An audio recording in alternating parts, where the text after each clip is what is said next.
Democracy जो है इसमें है क्या, मैं इसके बारे में आपको तफसील से समझाती हूँ कि इसके अंदर जो आपका LLB सेमेस्टर 1 का जो कोर्स है उसके अकॉर्डिंग ये टॉपिक क्या है, ठीक है। थोड़ा सा इसको एक्सप्लेन करती हूँ। जो आप लोगों का LLB सेमेस्टर जो नया स्टार्ट हुआ है 4 इयर्स का, उसमें अभी मिड टर्म के पेपर्स चल रहे हैं। तो मिड टर्म में आपको यूनिट 1 से लेके यूनिट 5 तक पेपर में क्वेश्चन आएंगे, ठीक है। तो भी मैं डेमोक्रेसी पढ़ा रही हूँ, तो डेमोक्रेसी है यूनिट 3 के अंदर। तो यूनिट 3 के अंदर देखें क्या क्या चीज़ें मौजूद हैं, मैं क्लोज करके दिखाती हूँ। ये देखें यूनिट 3 है, इसके अंदर आपको आएगा डेमोक्रेसी की डेफिनेशन दें, डेमोक्रेसी की क्लासेस क्या हैं, ठीक है। ये आपसे पूछेंगे क्वेश्चन, या वो आपसे पूछ सकते हैं कि डेमोक्रेसी की करेक्टरिस्टिक्स बता दें, ठीक है। या वो आपसे पूछेंगे कि डेमोक्रेसी की क्या कंडीशन है, यानी कि क्या कंडीशंस हों कि डेमोक्रेसी एक मुल्क में अच्छी चल सकती है। या वो आपसे पूछेंगे डेमोक्रेसी के एडवांटेज और डिसएडवांटेज बता दें। यानी कि इन चारों के ऊपर अलग अलग से चैप्टर्स बने हैं डेमोक्रेसी के। बट अभी जो वीडियो बन रही है उसमें ये बताया जाएगा कि डेमोक्रेसी के चारों में से कोई भी आंसर आ जाए तो आप एक ही आंसर तैयार कर लो जो इन सारों को कवर कर सकता है। यानी कि जिस स्टूडेंट की इन सारों की तैयारी अलग अलग से नहीं है, स्टूडेंट कहते हैं कि मैं अलग अलग चैप्टर्स याद करने की बजाय एक ही आंसर तैयार करूं जो इन सारों को कवर करे, उसी के ऊपर ये वीडियो मैंने बनाई है। तो ये है वो आंसर डेमोक्रेसी का, जिसकी मदद से वो चारों के चारों आंसर्स डेमोक्रेसी के कवर हो जाते हैं। सपोज आपको एग्जाम में सवाल आया है what is the condition of democracy. सवाल आ गया what is the condition of democracy, ठीक है।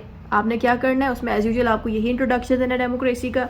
यहाँ जो मैंने लाइनें लगाई हुई, इन लाइनों के अंदर आप डेमोक्रेसी की कंडीशन वाला बातें को ऐड कर दो कि कंडीशन क्या होनी चाहिए डेमोक्रेसी की, वो पॉइंट्स यहाँ लिख दो। नहीं आता, नहीं पता कंक्लूजन इंट्रोडक्शन उसका, बेशक स्किप कर दो, जितना मैंने डेमोक्रेसी का इंट्रोडक्शन दी इतना काफ़ी है। फिर आपने क्या किया कि डेमोक्रेसी की डेरिवेशन की हेडिंग दी, मीनिंग की और डेफिनेशन की हेडिंग दी, वही हम आपको दिखाती हूँ। इस तरह से हमने डेफिनेशन दी डेमोक्रेसी की, फिर मज़ीद डेफिनेशन दी इसकी डेमोक्रेसी की। यहाँ तक जब कर लिया फिर आगे आता है meaning of dash, definition of dash, interpretation of dash. ये डैश है इसके अंदर आपने कंडीशंस को बताने से कि meaning of condition, definition of condition, interpretation of condition. या आप इस तरह से भी लिख सकते हैं meaning of condition of democracy, definition of condition of democracy, interpretation of condition of democracy. यानी कि वो पॉइंट्स जो पेपर में पूछे जा रहे हैं उनको आपने इस तरह से हेडिंग में लिख देना है। फिर मज़ीद अगली हेडिंग जो हमने स्टार्ट करनी है वो दोबारा से डेमोक्रेसी की स्टार्ट कर देनी है, ठीक है। जिसमें हमने ये बताना है कि डेमोक्रेसी कहाँ से ईजाद हुआ, इसकी एवोल्यूशन कहाँ से हुई, वो बातें हमने यहाँ पे लिख दी। फिर हमने बताया कि डेमोक्रेसी इंसान को सही रास्ते पे लेके जाता है, ज़िंदगी गुजारने में मदद कराता है, इसकी मैंने हेडिंग दी। फिर मैंने टाइप्स बता दी डेमोक्रेसी की, फिर उन्हीं टाइप्स को आके मैंने मज़ीद एक्सप्लेन किया। फिर मैंने इंपॉर्टेंस बता दी डेमोक्रेसी की। फिर मैंने डेमोक्रेसी के फीचर्स बता दिए, फ्लो चार्ट में बना दिए। फ्लो चार्ट्स बनाने से मार्क्स अच्छे आते हैं, आप ये मेथड यूज़ करना चाहे कर सकते हैं। अगर टाइम शॉर्ट हुआ तो बेशक फ्लो चार्ट ना बनाएं, इनको पॉइंट्स में लिख दें, ठीक है।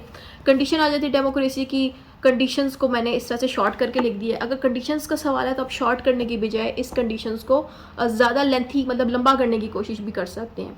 लेकिन अगर लंबा नहीं आता आंसर, कंडीशन आता ही इतना है जितना मैंने लिखे, तो इतना भी लिख दें काफ़ी है, आपके आराम से मार्क्स आ जाएंगे। 14 नंबर का ये सवाल होता है, या आई थिंक 14 का ही है आप लोगों का। तो 14 नंबर का अगर ये सवाल है एक, तो जितना मैंने आंसर लिखा है इतना ही आंसर बनता है, ठीक है। तो अगर कंडीशंस ऑफ डेमोक्रेसी आपको ज़्यादा नहीं आती, आप सिंपली जैसे मैंने सारी हेडिंग्स दी इस तरह से हेडिंग दो, चार्ट वगैरह इस तरह का बना दो और कंडीशंस को इस तरह से यहाँ से स्टार्ट करके यहाँ तक ख़त्म कर दो, थोड़ी सी लिख दो कंडीशंस, आपका काम हो जाएगा। फिर आपने एडवांटेजेस को भी थोड़ा सा बता दिया, डिसएडवांटेजेस भी थोड़ी सी बता दी, सही हो गया। फिर आपने डेमोक्रेसी को डिक्टेटरशिप के साथ कंपेयर किया जैसे कि मैंने करा है, ठीक है। फिर इस तरह से डेमोक्रेसी को जब कंपेयर कर दिया, फिर इससे आगे आप चाहो तो जो सवाल आप उससे पूछा गया ना कंडीशंस का, कंडीशन ऑफ डेमोक्रेसी, आप चाहो तो मजीद उसको यहाँ पे कंटिन्यू कर सकते हो। अगर नहीं करना चाहते तो बस कंक्लूजन देके वाइंड अप करो। कंक्लूजन में देखें जो लाइनें आपको दिख रही हैं, इन लाइनों के अंदर आप कंडीशन ऑफ डेमोक्रेसी को एक्सप्लेन कर सकते हो। नहीं तो जितना मैंने आंसर दिया ना डेमोक्रेसी का यहाँ से लेकर यहाँ तक, इतना भी काफ़ी है, सही है। इस तरह से आपको क्या होगा कि एक ही आंसर ये याद करना पड़ेगा जो कि सारे आंसर्स को जो डेमोक्रेसी के हैं उन सबको ये कवर करता है, ठीक है। इतना था इस वीडियो में।